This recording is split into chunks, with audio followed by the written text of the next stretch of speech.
Salam alaikum. Merci de me rejoindre pour cette nouvelle vidéo dans laquelle on va passer au troisième cours de physique pour la première année baccalauréat. Donc le travail et énergie cinétique. Ce cours est destiné comme d'habitude aux filières de sciences mathématiques et sciences expérimentales. L'objectif de ce cours est de répondre à deux questions importantes. La première question, qu'est-ce que l'énergie cinétique d'un corps solide? Et deuxièmement, quelle relation existe-t-elle entre le travail des forces exercées sur le solide et l'énergie cinétique?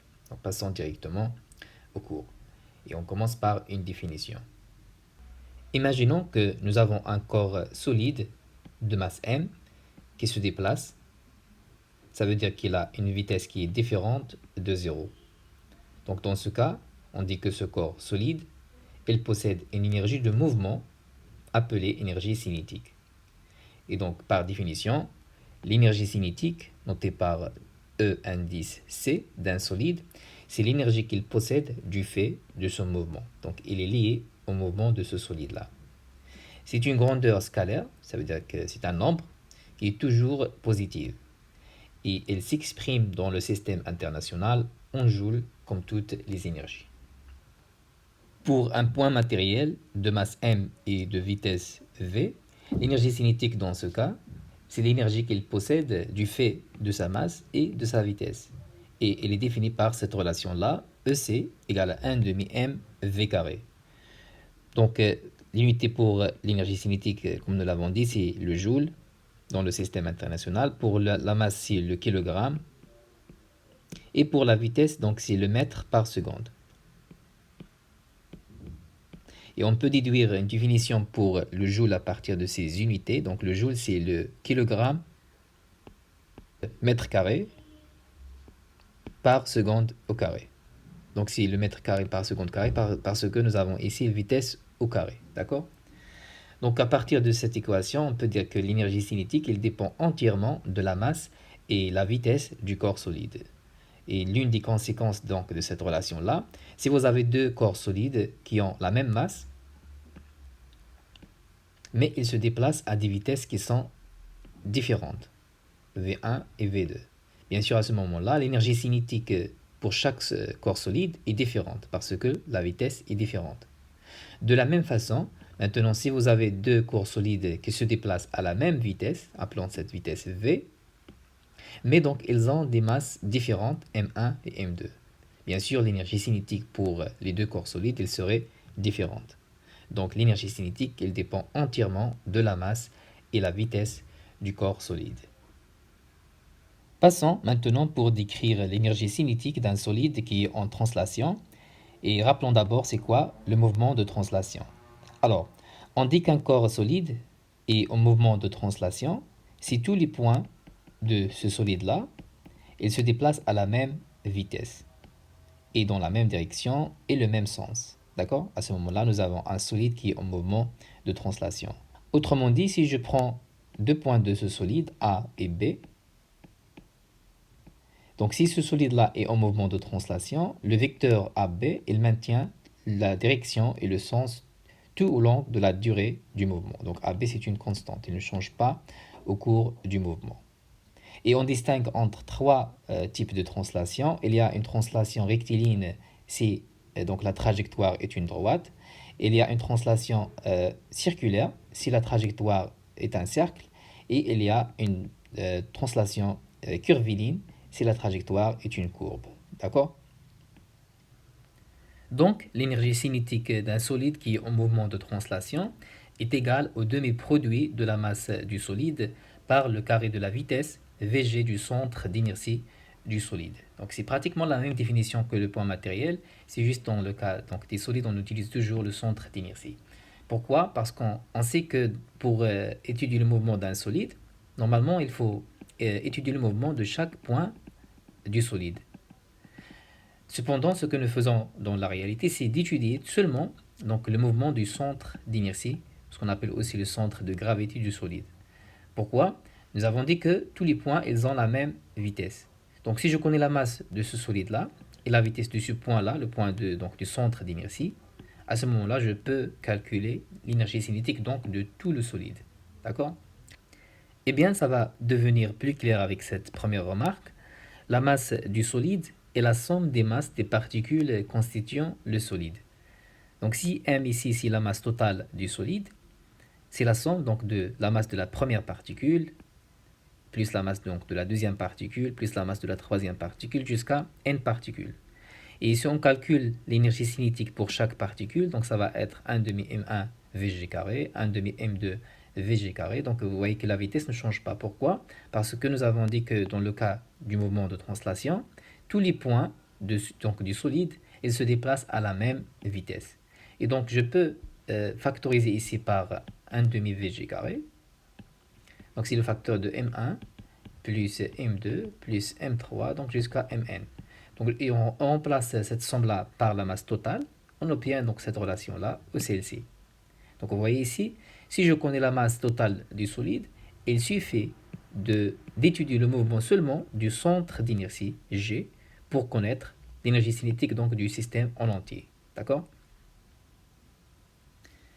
Une autre remarque concernant l'énergie cinétique, étant donné que la vitesse d'un objet dépend du référentiel choisi. C'est aussi le cas de l'énergie cinétique. Parce que donc, l'énergie cinétique, elle s'écrit en fonction de la vitesse. La vitesse dépend du référentiel choisi. Et donc, l'énergie cinétique, elle dépend aussi du référentiel choisi. Ça veut dire qu'il faut spécifier donc, le mouvement par rapport à quel objet, par rapport à quel référentiel. Ceci est très important en mécanique. Donc, le mouvement d'un corps, il ne peut être étudié que par rapport à un solide de référence qu'on appelle donc le référentiel. Et ça veut dire encore que l'état de mouvement ou de repos d'un corps donc, dépend du référentiel choisi. Par exemple, disons que mon référentiel, c'est une route, d'accord? Une route. Donc, dans le référentiel route, une voiture qui roule sur cette route-là est dite en mouvement par rapport donc, à la route, par rapport donc, au référentiel qui est la route. D'accord? C'est très important de spécifier par rapport à quel objet nous avons ici donc, le mouvement. D'accord? Entre parenthèses, هادشي علاش مهم نقدر نقول لكم عندي واحد لا فواتور لي ايموبيل او روبو بارابور لا روت ياك ما كتحركش بارابور لهاد لا روت اللي هي الريفيرونس ولكن الا بدلت الريفيرونس نقول لكم الريفيرونسيال مثلا دابا هو لا تير هاد لا فواتور ما كتحركش بارابور لا روت ولكن مثلا بارابور لا تير راه كتحرك علاش حيت لا تير راه كتحرك كدور على راسها وكدور على الشمس دونك هنايا في هاد الحاله عندها لينيرجي سينيتيك ولكن في الحاله الاولى الا قلت لكم انايا الا كانت اوروبا ما كتحركش بارابور لا روت يعني لا فيتيس ديالها زيرو دونك لينيرجي سينيتيك ديالها زيرو ولكن الا بدلت الريفيرونس كلشي كيتبدل d'accord donc il est très important de choisir le référentiel d'étude d'accord et souvent donc en mécanique on choisit le référentiel galiléen donc c'est le référentiel où le principe d'inertie est vérifié d'accord donc ça c'est juste entre parenthèses. Passons maintenant à une application. Alors, calculer l'énergie cinétique d'une voiture de masse 1 tonne roulant à 90 km/h. Ensuite, l'énergie cinétique d'un camion de masse 30 tonnes roulant à 90 km/h. Question B. Calculer la vitesse d'une voiture de masse 1 tonne ayant la même énergie cinétique que le camion roulant à 90 km/h. Ça veut dire donc l'énergie cinétique que nous allons calculer ici. Quel commentaire concernant la sécurité routière inspire ces résultats? Commençons directement par la question A. Donc, on va commencer par calculer l'énergie cinétique d'une voiture de masse 1 tonne roulant à 90 km/h.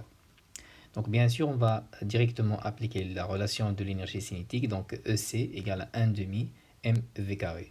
Donc ici, il faut juste faire attention aux unités parce que nous avons la masse en tonnes, donc il faut la convertir en kilogrammes, donc en multipliant par 10 à la puissance 3. Et pour donc la vitesse, donc c'est en kilomètres par heure, bien que c'est une donc unité qu'on utilise dans la vie quotidienne, mais ici donc on va bien sûr utiliser le système international, ça veut dire le mètre par seconde. Donc 1 km, c'est 10 à la puissance 3 mètres, et 1 heure, c'est 3600 secondes. Donc, si vous souhaitez donc passer directement du kilomètre du kilomètre par heure vers le mètre par seconde, il y a une manière plus simple. Donc, normalement, on divise par 3,6. Et inversement, si on veut passer par exemple du mètre par seconde vers le kilomètre par heure, on multiplie par 3,6. Donc ici, je vais tout simplement utiliser les conversions standards, mais je vous recommande de mémoriser donc ces deux types de conversions. Alors l'application numérique est la suivante. Donc ici 1,5. M, donc une tonne, on l'a multiplié par 10 à la puissance 3 pour la convertir en kilogrammes, pour donc 90 km par heure. Donc vous voyez ici 80 fois 10 à la puissance 3, donc pour convertir le kilomètre en mètres. Et on a divisé par 3600 pour convertir l'heure en secondes. Et on trouve finalement 312 500 joules. Alors pour le camion maintenant, il roule aussi donc à 80 km par heure. Sa masse est 30 tonnes. Donc on va appliquer donc l'énergie cinétique, la formule. Et donc l'application numérique nous donne tout simplement finalement 9 375 000 joules. Donc c'est exactement la même démarche. On a multiplié la masse par 10 à la puissance 3. Donc ici, je peux ne pas écrire ça. Donc je peux utiliser cette relation-là. Ça veut dire 90 divisé par 3,6. Donc ça nous donne directement une conversion du kilomètre par heure vers le mètre par seconde. D'accord? Passons à la question B. Calculer la vitesse d'une voiture de masse 1 tonne ayant la même énergie cinétique que le camion roulant à 90 km par heure. Donc ici, on cherche la vitesse d'une voiture de masse 1 tonne qui a la même énergie cinétique donc, que nous avons calculé ici pour le camion qui roule à 90 km par heure. Bien sûr, on doit trouver une vitesse pour cette voiture-là qui est différente de la vitesse du camion parce que les masses, elles sont différentes. D'accord? Alors, donc on va partir bien sûr de la formule de l'énergie cinétique et il faut isoler V. Donc V c'est quoi? C'est 2 fois EC divisé par M. Il ne faut pas oublier la racine carrée parce que nous avons ici V carré. D'accord? Pour l'application numérique, il faut tout simplement ne pas oublier de convertir la masse en kilogrammes en multipliant par 10 à la puissance 3. Pour l'énergie cinétique, donc c'est cette valeur-là. D'accord? Et donc on trouve finalement la valeur de cette vitesse pour la voiture, c'est 136 mètres par seconde. Donc vous remarquez que la vitesse donc, de la voiture est différente de la vitesse du camion pour la même énergie cinétique. Ça veut dire quoi? Alors, donc on conclut que pour la même énergie cinétique, le camion doit rouler à 90 km par heure sur une route donnée, alors que la voiture peut aller jusqu'à 136,9 mètres par seconde. Ça veut dire que le camion, il doit rouler moins vite que la voiture sur la même route. D'accord? Passons maintenant à la deuxième section de ce cours, l'énergie cinétique d'un corps solide en rotation autour d'un axe fixe. Bien sûr, puisque le corps solide est en mouvement de rotation, ça veut dire qu'il possède une énergie cinétique. Donc l'énergie cinétique est liée au mouvement des corps. Alors, considérons ici un corps solide S, indéformable, de masse grand M, et qui tourne autour d'un axe fixe delta. Donc ce corps solide, il a une vitesse angulaire oméga. Et rappelez-vous que nous avons dit dans le premier cours que dans le cas d'un solide qui est indéformable, tous les points appartenant au solide, ils ont la même vitesse angulaire oméga. D'accord? Chaque point donc, du solide a une vitesse linéaire. Donc si je prends par exemple ce point-là, MI, lorsque le solide tourne autour de l'axe delta, ce point MI, il va décrire une trajectoire circulaire centrée sur l'axe delta. Et donc ce point-là, il a une masse MI et il possède une vitesse VI. D'accord? Et donc à partir de ceci, je peux écrire l'énergie cinétique pour ce point-là. Donc c'est 1,5 MI VI au carré. Or, on sait qu'il existe une relation entre la vitesse linéaire et la vitesse angulaire. Donc c'est cette relation-là. La vitesse linéaire est égale à RI fois oméga, avec RI, donc c'est le rayon de la trajectoire circulaire du point MI. Donc c'est le rayon de cette trajectoire circulaire. Et donc à partir de ceci, donc on remplace VI ici par l'expression RI oméga. Donc c'est RI au carré, oméga carré, parce que nous avons VI au carré. Donc voici l'énergie cinétique d'un point appartenant à un solide qui est en rotation autour d'un axe fixe delta.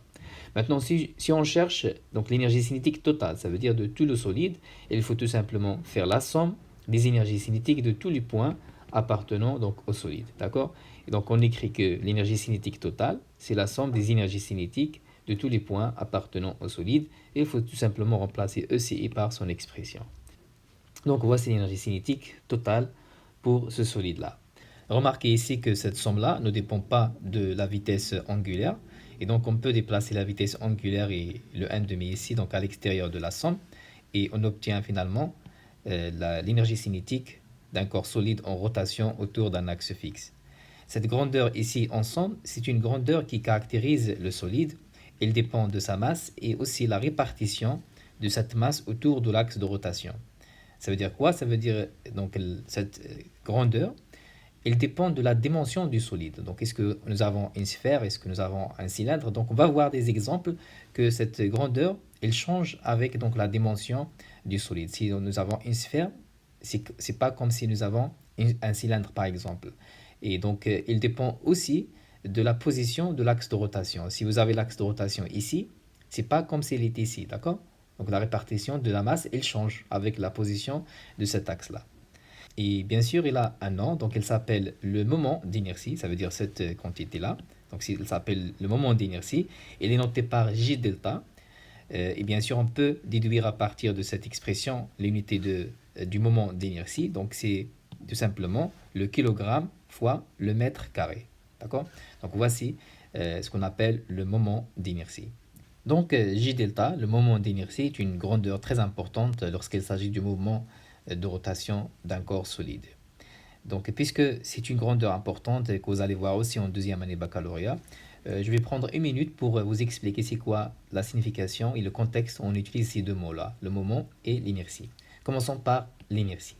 Alors, donc l'inertie d'un objet, il se mesure en kilogrammes, donc c'est une masse. Lorsqu'il s'agit d'un objet qui est en mouvement, prenons par exemple ce ballon, il est facile d'arrêter ce ballon lorsqu'il est en mouvement, et lorsqu'il est arrêté, il est facile de le mettre en mouvement. On dit que ce ballon a une petite inertie. Il a donc une petite masse. Prenons par contre ce gros rocher. Donc il est difficile de l'arrêter par rapport bien sûr au ballon.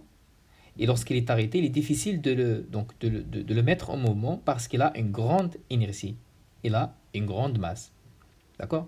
Et lorsqu'on parle donc du moment d'inertie, il y a maintenant l'idée que nous avons un corps qui est en rotation.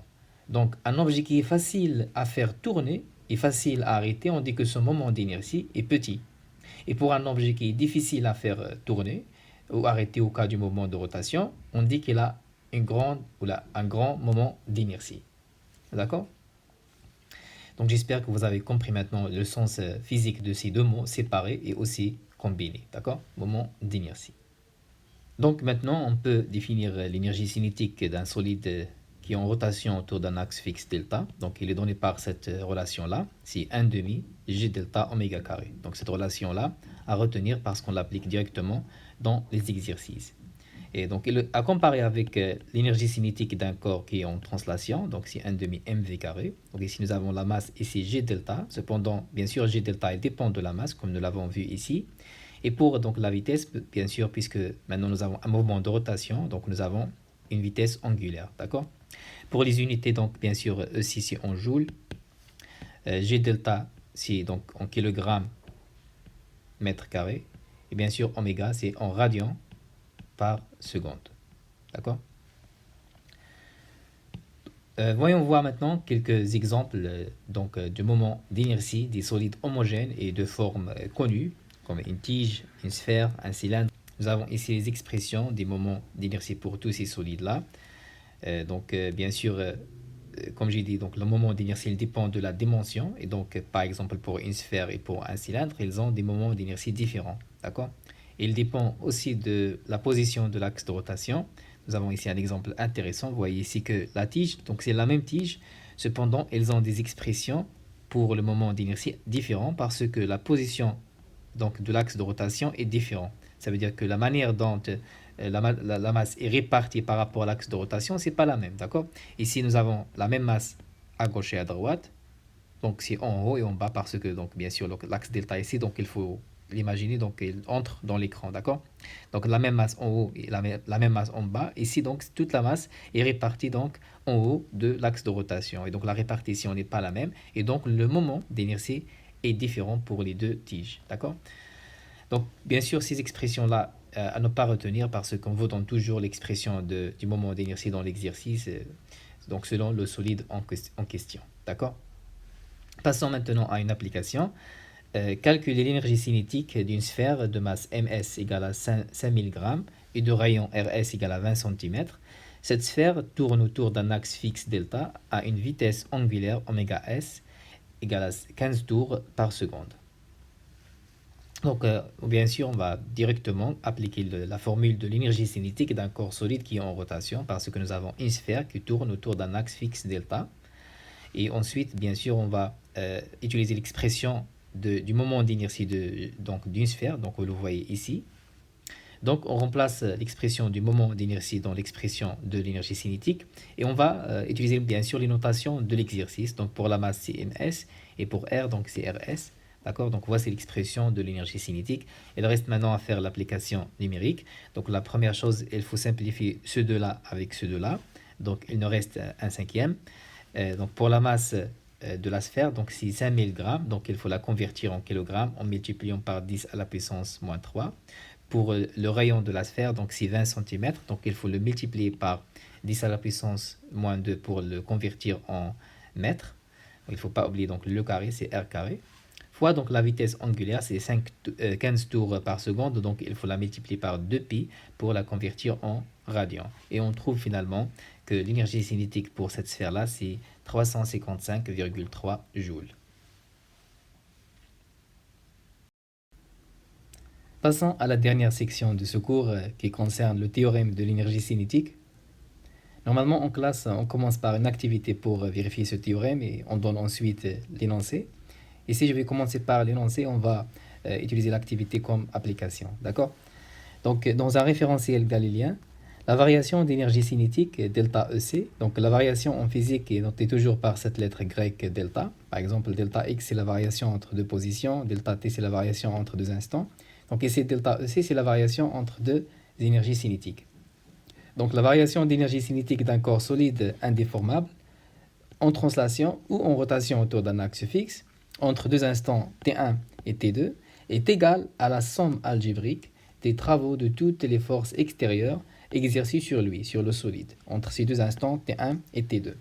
Donc voici l'expression mathématique, delta E, c'est la variation de l'énergie cinétique, donc c'est l'énergie cinétique de l'état final, ça veut dire l'instant final, moins l'énergie cinétique de l'état initial, donc à l'état initial, est égale à la somme des travaux des forces extérieures qui s'exercent sur le solide. Donc lorsqu'on dit ici que c'est une somme algébrique, ça veut dire quoi? Ça veut dire qu'il peut être positive ou négative. Donc ici pour l'énergie cinétique, on la remplace selon donc, le mouvement. Par exemple, s'il s'agit d'un mouvement de translation, donc voici l'expression. On remplace tout simplement l'énergie cinétique par son expression, c'est 1 demi m fois v carré. Donc ici v2 carré parce qu'il s'agit donc de T2, l'état final, et v1 carré, donc c'est l'état initial. D'accord? Et pour donc, le mouvement de rotation, nous avons cette formule-là. Donc, c'est 1 demi g delta fois oméga carré. D'accord? Donc, oméga 2 carré pour T2 et oméga 1 carré pour l'état initial.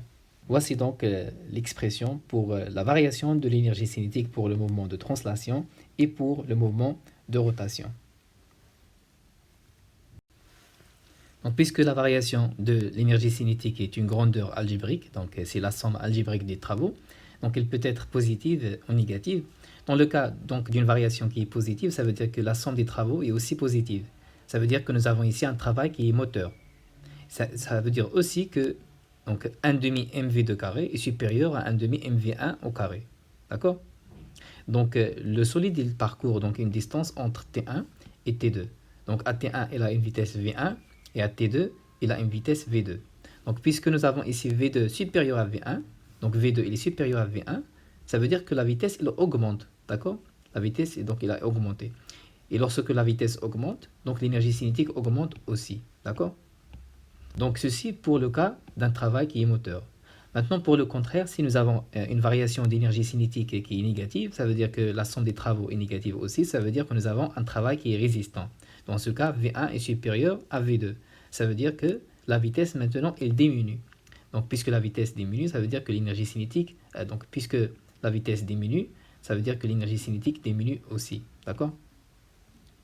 Donc c'est pratiquement ce que j'ai écrit ici. Donc c'est l'interprétation énergétique. Donc le travail des forces extérieures permet au solide d'échanger de l'énergie avec l'extérieur. Si le travail de ces forces-là est positif, donc l'énergie cinétique du solide augmente, donc sa vitesse augmente. Si le travail des forces appliquées est résistant, donc la somme des travaux est négative, donc l'énergie cinétique du solide diminue, donc sa vitesse elle diminue aussi. Donc c'est la même chose dans le cas de rotation, donc vous pouvez appliquer exactement la même démarche que je viens d'expliquer, d'accord? Donc avant de passer à l'application, voyons voir une remarque très importante concernant l'application du théorème de l'énergie cinétique. Alors, lors de l'application du théorème de l'énergie cinétique, il faut suivre les étapes suivantes. La première étape, il faut déterminer le système étudié. Donc ça, on le fait toujours dans les exercices. La deuxième étape, il faut déterminer le référentiel. Donc il faut citer qu'il s'agit donc du repère galiléen. Donc si le repère ou le principe d'inertie est vérifié, ou bien la première loi de Newton. Donc si le repère dont les objets sont en mouvement rectiligne uniforme. D'accord? Puis on détermine les états initial et final du déplacement. Donc ça c'est très important. On va voir donc ça dans les applications. Et dans la quatrième étape, on va faire le bilan des forces comme d'habitude. Donc les forces appliquées sur le système étudié. Et ensuite, on calcule le travail de chaque force lors de ce déplacement. Et finalement, on applique le théorème de l'énergie cinétique selon le cas que nous avons. Est-ce que c'est un mouvement de translation ou un mouvement de rotation?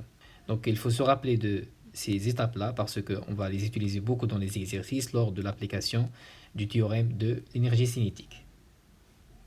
Passons à l'application. Donc, on va prendre l'exemple d'un corps solide qui est en translation rectiligne. Alors, on libère sans vitesse initiale un autoporteur de masse m égale à 700 grammes du haut d'une table à coussin d'air inclinée d'un angle alpha est égal à 10 degrés par rapport à l'horizontale. D'accord? Donc, voici l'autoporteur. Donc, il glisse sans frottement sur le plan incliné. On enregistre pendant les intervalles de temps successifs et égaux donc à 60 millisecondes les positions de son centre d'inertie G et on obtient l'enregistrement suivant. Donc nous avons ici la position du centre d'inertie de l'autoporteur enregistré chaque 60 millisecondes. Donc ici c'est T0 jusqu'à T7. Donc le repère bien sûr c'est le repère galiléen. Donc on passe maintenant pour faire le bilan des forces exercées sur l'autoporteur, qui est donc ici bien sûr le système étudié. D'accord? Alors donc nous avons bien sûr deux forces qui s'exercent sur l'autoporteur, son poids et bien sûr la réaction du plan incliné. Et puisqu'il n'y a pas de frottement, donc la réaction du plan incliné, c'est un vecteur qui est normal au plan incliné, d'accord? Donc voici les deux forces. Et donc l'étape suivante, il faut calculer le travail de chaque force que vous voyez ici, d'accord? Alors pour simplifier cette étude, on va considérer le déplacement de l'autoporteur entre G3 et G5. Et commençons par calculer le travail pour la force R. Donc la force R, la réaction du plan incliné sur l'autoporteur. Donc par définition, c'est le produit scalaire entre le vecteur force, qui est donc le vecteur R, et le vecteur déplacement G3, G5, qui donne 0. Pourquoi 0? Parce que si on développe ce produit scalaire, donc ça doit être l'intensité de R fois la distance entre G3 et G5 fois le cosinus de l'angle entre les deux. Donc l'angle entre les deux, c'est quoi? C'est 90 degrés. Parce que la force R est perpendiculaire au plan incliné, donc c'est 90 degrés, et cosinus de 90 degrés, c'est 0. D'accord? Et donc, le travail pour R, c'est 0. Donc, pour le travail du poids, on utilise tout simplement la définition. Donc, nous avons calculé plusieurs fois ce genre d'expression dans les exercices du chapitre 2. Donc, M, c'est la masse de l'autoporteur, G, c'est l'intensité de pesanteur, G3 et G5, ce sont les altitudes donc du point de départ et le point d'arrivée. Donc, on peut écrire ça en fonction de H, qui est donc la hauteur entre G3 et G5. On va utiliser ce schéma pour extraire l'expression de H. Donc, H, c'est cette distance-là. Et c'est cette distance-là, donc on peut utiliser ce triangle-là pour extraire l'expression de H. Donc, H, c'est le côté opposé pour l'angle alpha. Donc, si nous avons un sinus alpha, c'est H divisé par l'hypoténuse, qui est G3, G5, la distance entre G3 et G5. D'accord? Et donc H, c'est G3G5 fois sinus alpha. Donc on va remplacer ça dans l'expression du travail. Ici, donc pour G3G5, donc la distance entre G3 et G5, donc il ne faut pas oublier qu'il y a G4 entre eux. Et nous avons ici donc la distance entre G3 et G4 et G5. On n'a pas la distance entre G3 et G5.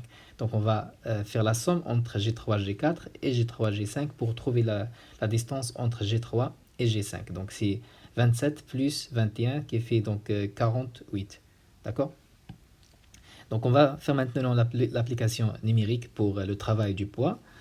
Donc nous avons 700 grammes multiplié par 10 à la puissance moins 3 pour la convertir en kilogrammes, c'est la masse de l'autoporteur. L'intensité de pesanteur, c'est 9,8. 48, c'est la distance entre G3 et G5. Donc il faut la multiplier par 10 à la puissance moins 3 parce qu'il est donné ici en millimètres. D'accord? Et donc nous avons sinus de l'angle alpha qui est donc 10 degrés. D'accord? On trouve finalement donc la valeur pour le travail du poids, c'est 0,057 joules. D'accord? Donc l'étape suivante, c'est de faire la somme des travaux des forces qui s'exercent sur l'autoporteur. Donc c'est tout simplement la somme donc, du travail du poids et la réaction du plan incliné. Ici c'est 0. Et donc cette somme-là, ça nous donne directement la valeur du travail du poids, 0,057 joules. D'accord? Alors, donc l'étape suivante maintenant, on va calculer l'énergie cinétique de l'autoporteur dans chacune des positions G3 et G5. Donc on va commencer par calculer d'abord les vitesses parce qu'on n'a pas les valeurs des vitesses. Donc on va calculer d'abord la vitesse au point G3. D'accord? Au point G3, donc c'est G de G4 sur 2 taux. Donc c'est la vitesse instantanée. Donc c'est la définition pour la vitesse instantanée. Donc c'est G de G4 sur 2 taux. Donc pour G de G4, donc c'est 36 mm. Il faut la multiplier par 10 à la puissance moins 3 pour la convertir en mètres. Et 2 taux, donc taux c'est, il est donné, donc c'est 60 millisecondes. Donc il faut aussi la multiplier par 10 à la puissance moins 3 pour la convertir en secondes. D'accord? Donc pour ici, donc 36, c'est G2, G3 plus G3, G4. D'accord? Donc c'est G2, G3 plus G3, G4. Donc 21 plus 15. D'accord, ça fait 36. D'accord, donc on calcule cette vitesse, on trouve 0,3 mètres par seconde. Pour le point G5, donc on va faire la même chose. Et donc maintenant, puisque nous avons la vitesse V3, on peut calculer l'énergie cinétique au point G3. Donc c'est 1 demi m V3 au carré. Donc m c'est 700 grammes, donc il faut la multiplier par 10 à la puissance moins 3 pour la convertir en kilogrammes. Donc c'est juste un calcul simple, 0,3 c'est la valeur de la vitesse au point G3, donc on trouve finalement l'énergie cinétique au point G3, donc c'est 0,0315 joules. Maintenant on passe au point G5. Donc au point G5, nous avons la vitesse V5 qui est égale à G4 G6 sur 2 taux. Donc on va faire l'application numérique. Donc G4 G6 c'est G4, G5 plus G5, G6, d'accord? Donc c'est 33 plus 27, d'accord? Ça nous donne 60, oui, donc ça nous donne 60 mm qu'il faut bien sûr multiplier par 10 à la puissance moins 3 pour la convertir en mètres. Ici, donc 60 millisecondes fois 10 à la puissance moins 3 pour la convertir en secondes. Ça nous donne finalement donc 0,5 mètres par seconde pour donc, la vitesse au point G5. Ensuite, donc, il faut calculer l'énergie cinétique au point G5. Donc, c'est 1 demi mv5 carré. Et donc, on trouve finalement donc, la valeur que vous voyez ici, 0,0875 joules. D'accord? Donc, voici la valeur de l'énergie cinétique au point G5. Donc, ce qui reste à faire, c'est de calculer la variation de l'énergie cinétique entre les deux points G3 et G5. Donc en faisant l'application numérique, on trouve donc cette valeur-là, 0,056 joules. Et donc on remarque que cette valeur-là, c'est à peu près donc la valeur que nous avons trouvée pour la somme des forces, la somme des travaux des forces qui s'exercent sur le solide, donc c'est 0,057. Bien sûr, ce n'est pas exactement la même valeur parce que, donc, bien sûr, il y a les conditions de l'expérience ne sont pas toujours parfaites. Mais donc, on peut dire que le théorème de l'énergie cinétique est vérifié. D'accord? Donc, pour conclure, je vais donner l'énoncé donc, du théorème de l'énergie cinétique dans le cas d'une translation. Alors, dans un référentiel galiléen, La variation de l'énergie cinétique d'un solide en mouvement de translation entre deux instants TI et TF est égale à la somme des travaux des forces extérieures qui lui sont appliquées entre ces deux instants. On écrit donc la variation de l'énergie cinétique, c'est 1 demi m V final moins V initial, qui est donc la somme des travaux des forces qui s'appliquent sur le solide. Donc bien sûr, s'il s'agit d'une rotation, on va tout simplement changer donc M par J delta et V par oméga. Et aussi, donc, il faut écrire ici rotation au lieu de translation. Donc c'est la même démarche. On va voir donc des exemples concernant le mouvement de rotation dans les exercices d'application. Donc à la prochaine vidéo. Assalamu alaikum wa rahmatullah wa barakatuh.